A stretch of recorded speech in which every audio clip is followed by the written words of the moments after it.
All right, this is 4,000 footer number 5 of 48. I think redoing all the 4,000 footers this summer, all 48, is probably not going to happen unless we just said that is the only thing we're going to do. Totally cool. It's been an absolutely exceptional summer. Sultry, warm, sunny, flowers blooming, bees just teeming in our oregano garden.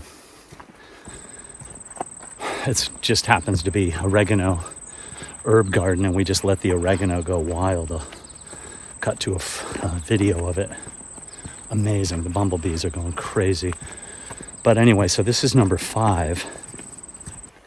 It's a 10-mile round tripper with the option of adding another 4,000 footer.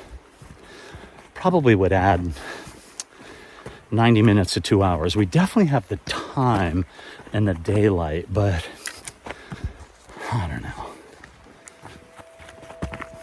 I'm not sure. We're just trying to not make it seem like it's a job. Just trying to enjoy it. There was a lot of people on the other mountain trailhead. Man, packing them in. License plates from all over the place. People from around here, like us, kind of avoid hiking on Saturdays or Sundays, but we've got 4,000 footers to hike, so better get our act together. Anyway, the lower part of this hike is beautiful. You hear the songbirds, hermit thrushes, and red-eyed vireos. It's pretty cool. All right, anyway, I want to talk to you today about the recent video about Charlie Barrett, the climber from Northern Cal who was sentenced to life in prison. And really important video. So if you haven't watched it, that's your homework. Or if you haven't watched all of it, at least play it through to the end and comment. So the algorithm of YouTube rewards that video. I felt like I was kind of putting my neck on the line for that one. And taking a risk that people would be like, hold on, what does a rock climber for Northern California being sentenced to life in prison for sexual assault and worse have to do with Everest Mystery? Well, you know, it actually has a lot to do with a community of people who support each other, right? And it's an important story because they're everywhere, those people, if you will.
So we're really close to the top.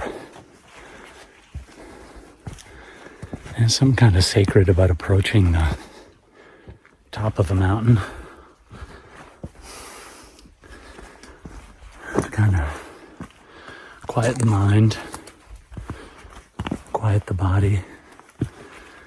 Just this sense of reverence for it, for something very pure and untarnished.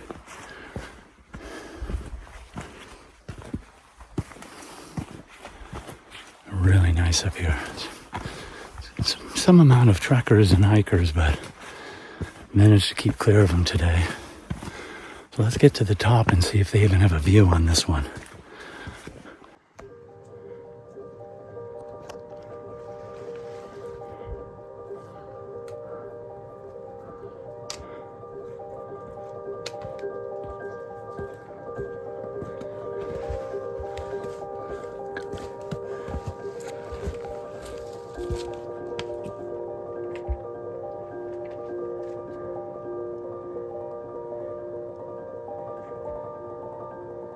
Boom.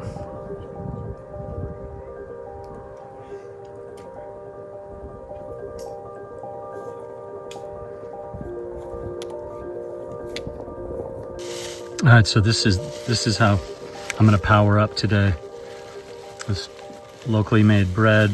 There's a pickle in there with some horseradish sauce, like a kosher dill pickle, and then a couple slices of Swiss, and throw a Munster slice in there and gooey it up.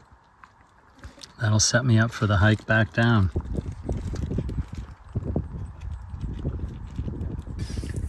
So the one thing I wanted to say about that video, A Monster Among Us, is I was really, really inspired by the commenting and the individuals who participated in that comment section. Many of them were women who were very thankful for having had the opportunity to see that story and to validate stories that obviously resonated in their lives, maybe not to the degree of which Charlie Barrett had, violated the women in the story.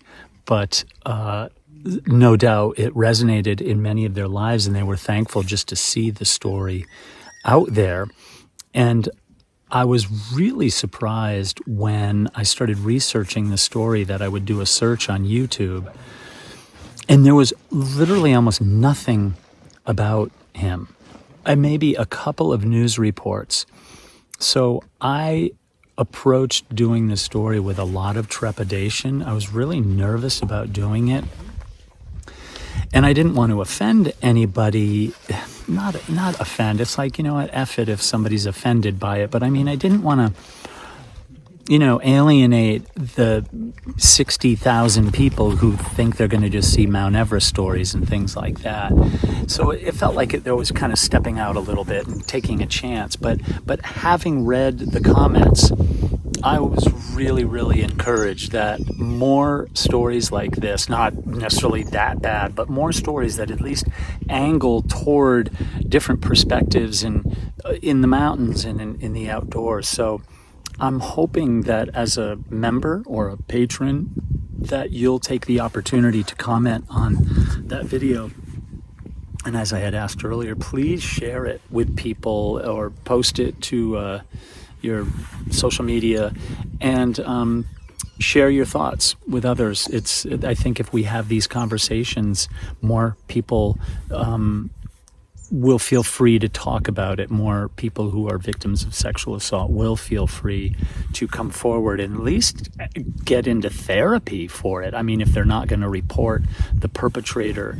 So that's the idea of it, is just kind of healing this hidden darkness that lingers among us, that I think most of us as a guy, as a man, have absolutely no clue that it ever even existed until you read stories like that and you're like, maybe it's happening right in front of us and we just aren't aware of it. So I want to say thank you particularly to the women who spent time sharing their stories.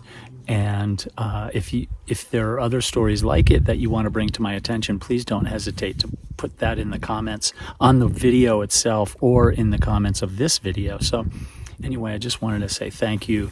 I feel really honored that you took the time to comment. And we'll keep on doing more stories like this that can help make it a normal thing to have these conversations.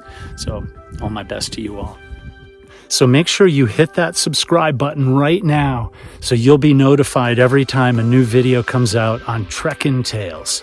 Look forward to having you here.